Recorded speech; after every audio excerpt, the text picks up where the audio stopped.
महाकारुणी तथागत भगवान गौतम बुद्ध, विश्व रत्न बोधिसत्व संविधान का डॉक्टर बाबा साहेब अम्बेडकर, महात्मा ज्योतिबा फुले, सावित्रीबाई फुले, साहूजी महाराज, मान्यवर काशीराम जी, सभी बहुजनों के महापुरुषों को विनम्र अभिवादन करता हूं। मंच पर आसीन जिन्होंने मुझे पहली बार बताया कि यहां आना है, हमारे सहयोगी उमेश सिंह जी गौतम, समता सैनिक दल के अध्यक्ष, जिन्होंने बताया भीमराव जी, जिन्होंने बताया कि भीमराव जी आना पड़ेगा गाजियाबाद। जानते हो, वीपी का नाम सुना होगा, मंडल आयोग उन्होंने यहां देश में लगाया। वीपी सिंह ने बाबा साहब की प्रतिमा लगाई पार्लियामेंट में। वीपी सिंह ने बौद्धों के लिए आरक्षण केंद्र में रखा।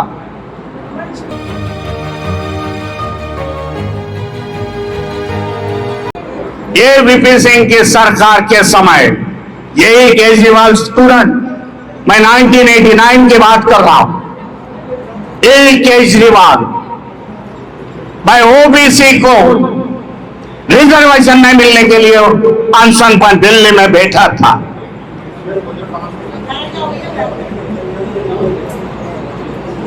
लेकिन वही केजरीवाल बाबा साहब की प्रतिमा लेके आज पंजाब में बैठा है।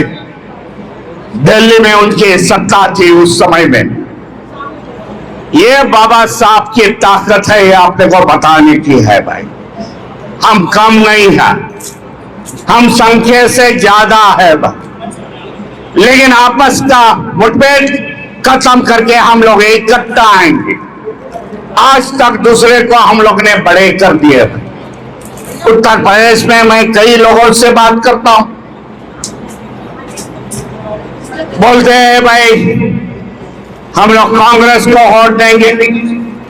वह अच्छी बात है, जो पार्टी संविधान के साथ है वो हमारी पार्टी है।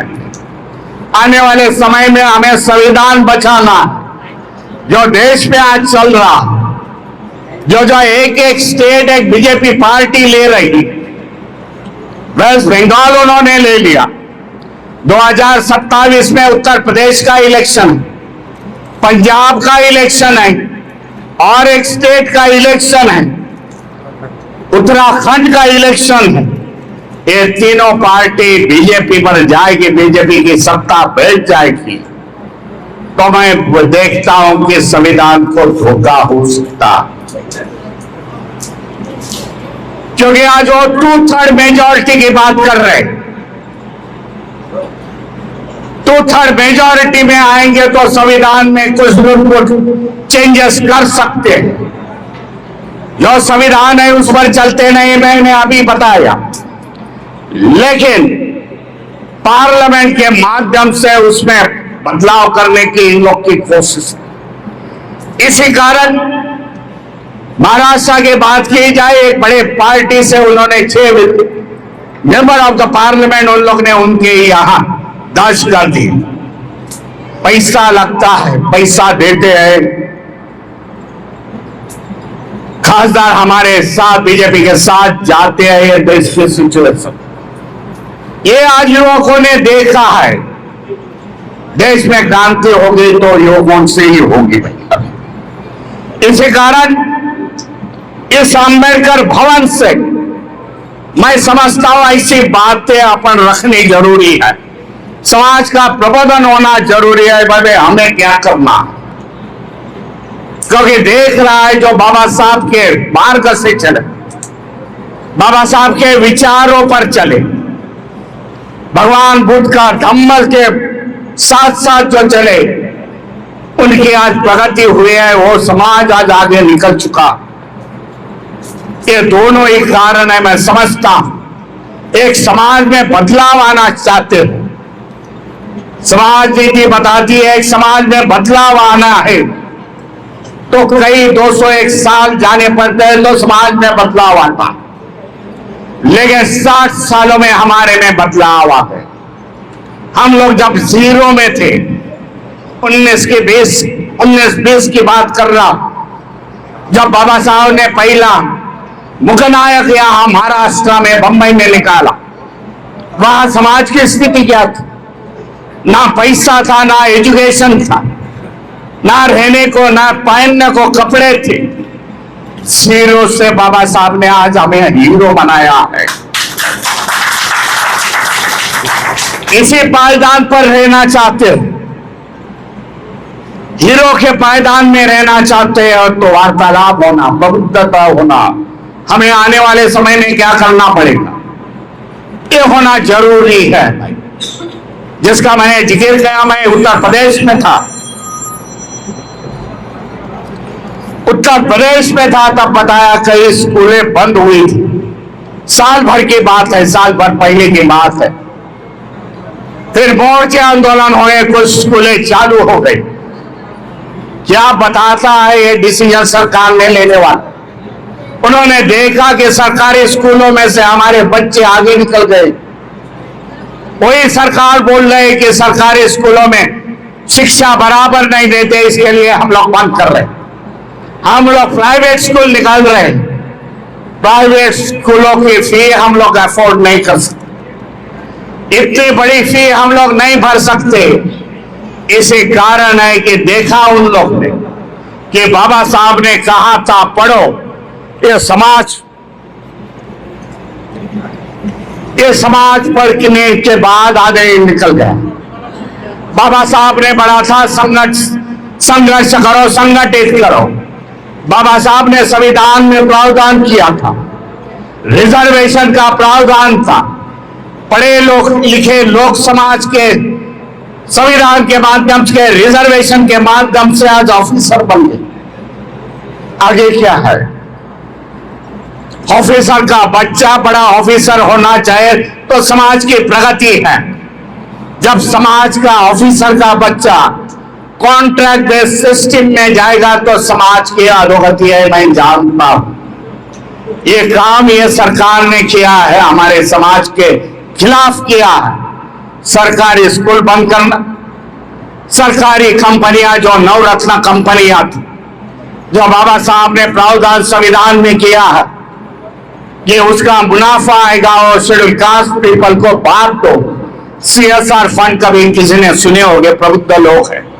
CSR फंड अभी किसी को डिस्ट्रीब्यूट नहीं हो सकता, क्योंकि उन्होंने NGO बना के बाद ये CSR फंड अभी खुद लेते हैं और शेड्यूल कास्ट पीपल के अगेंस्ट में उसका यूज करते हैं।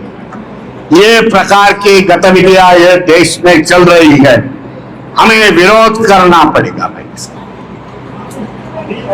हमें आने वाली पीढ़ी का सोचना पड़ेगा, आने वाले जनरेशन का हमें सोचना पड़ेगा। जो बाबा साहब ने सब हमारे को देके गए, तो हम लोग ने रिटेन करना चाहे, उसी जगह रखना चाहिए।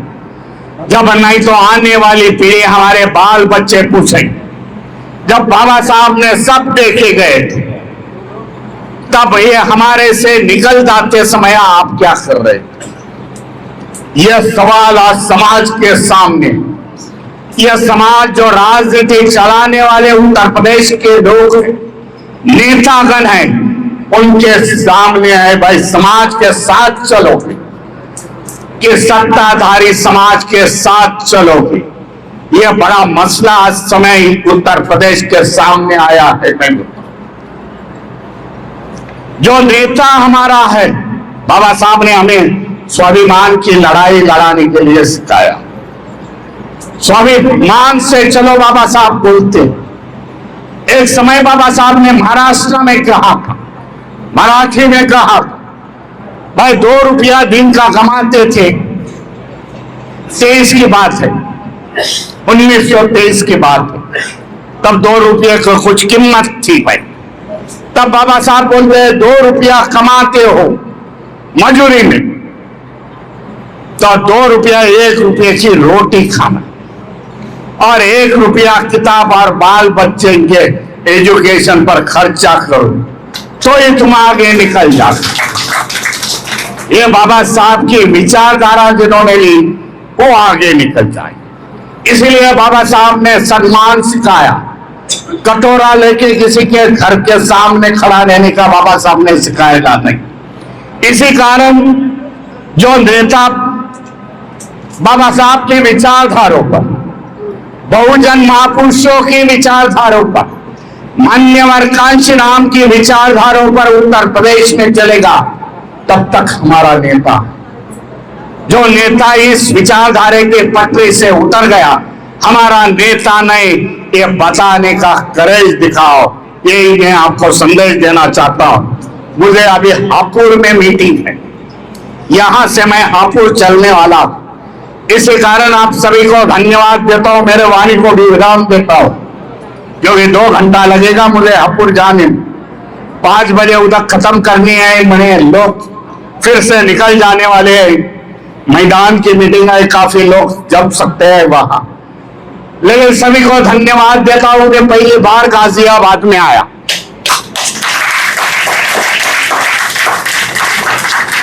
वैसे तो कई बार गाजियाबाद से दूसरे जगह में यही मेन रोड से निकलता था, रिंग रोड से, लेकिन मीटिंग के लिए मैं पहली बार आया और मुझे अच्छा लगा आप सभी को मिलते हुए। प्रबुद्ध लोग हैं, विचारधारों से जुड़े हुए लोग हैं। उम्मीद करता हूं आने वाले पीढ़ी को मार्गदर्शन करें, आने वाली पीढ़ी आपके विचारधारों पर चलेगी, आपके बाल बच्चे। अरे उत्तर प्रदेश में गाजियाबाद अंबेडकर मूवमेंट का केंद्र बनेगा, ये आशावाद करता हूं। कभी फिर से मिलने को आऊंगा तब बड़ी बात रखूंगा। नमो बुद्धाय, जय भीम, जय संविधान। पूरे देश के अंदर जहां कहीं भी बहुजन समाज पर एट्रोसिटीज होती है, उस एट्रोसिटीज पर अगर वो व्यक्ति, वो परिवार मेरे पास तक पहुंच जाता है, जिन केसेज में मेरे फोन के जाने के बाद एक्शन हुआ, उस पर रेप केस तक है, कुल्हाड़ी से काटे हुए हमारे समाज के, बहुजन समाज के लोगों को काटा गया, उन पर कार्रवाई कराने का काम किया। ऐसे सैकड़ों मनुवादियों को जेल भिजवा चुका हूं जो मेरे समाज पे, मेरी बहन बेटियों पर अत्याचार करते हैं। मेरे फिल्म प्रोडक्शन हाउस के अंदर अगर कोई आदमी इलेक्ट्रॉनिक मीडिया के अंदर जाना चाहता है या फिल्म लाइन में जाना चाहता है, उसको फ्री ऑफ कॉस्ट ट्रेनिंग में दे रहा हूं और देता रहूंगा। धर्म पढ़ाएंगे आपको, रामायण, महाभारत, गीता, बाइबल और कुरान। दोस्तों, आपको पढ़ना होगा भारत का संविधान। 1984 में काशीराम साहब को ज्वाइन किया मैंने, और उस टाइम मैं 9th क्लास में पढ़ता था। उनके उस रास्ते पे काम करता हूँ। सामाजिक आंदोलन चलते रहना चाहिए, राजनीतिक आंदोलन चले या ना चले। ना बिकता हूँ, ना मुझे कोई खरीद सकता है, ना समझौता करता हूँ। सिर्फ 18 घंटे काम करता हूँ। जब तक मेरे समाज के, बहुजन समाज के पीड़ित व्यक्ति को न्याय नहीं मिल जाता, तब तक मैं बाबा साहब के विचारों और संविधान पर चलता हूं। 9810085714। गांव की घटना है, ठाकुरों ने राइफल से गोली चलाई, मारने का प्रयास किया, सिर्फ बारात चढ़त के ऊपर की, इस रास्ते से बारात नहीं चढ़ेगी, ठाकुरों का रास्ता है। सारे चैनल को बोला कि भाई ये स्टोरी चला दो, किसी कोई चैनल पे स्टोरी चलाने के लिए तैयार नहीं होगा। कौन से बहुजन समाज को न्याय दिलाने की बात कर? काशीराम साहब कहते थे कि मैं किसी की शादी में नहीं जाऊंगा, किसी के फंक्शन में नहीं जाऊंगा, किसी घर नहीं जाऊंगा, ना शादी करूंगा, ना गए कभी। जो संगठन, जो राजनीतिक लोग चला रहे, वो अपने घर में पहले सुरक्षा और बंगला और पैसे का और बड़ी कार का इंतजाम कर रहे हैं। उस पर भी आपको सोचना चाहिए। फिल्म लाइन और इलेक्ट्रॉनिक मीडिया में इस समाज के लोग, जो पुअर सेक्शन है, पुअर कास्ट जिसको कहते हैं, SC ST OBC माइनॉरिटी, एक भी चैनल का कोई भी मालिक इस देश के अंदर आज तक नहीं है। क्यों नहीं है? हमारे चैनल लाइक, शेयर, सब्सक्राइब देखना मत भूलिएगा। इसी के साथ आप लोगों से विदा लेता हूं। जय भीम, जय भारत, जय संविधान, नमो बुद्धाय।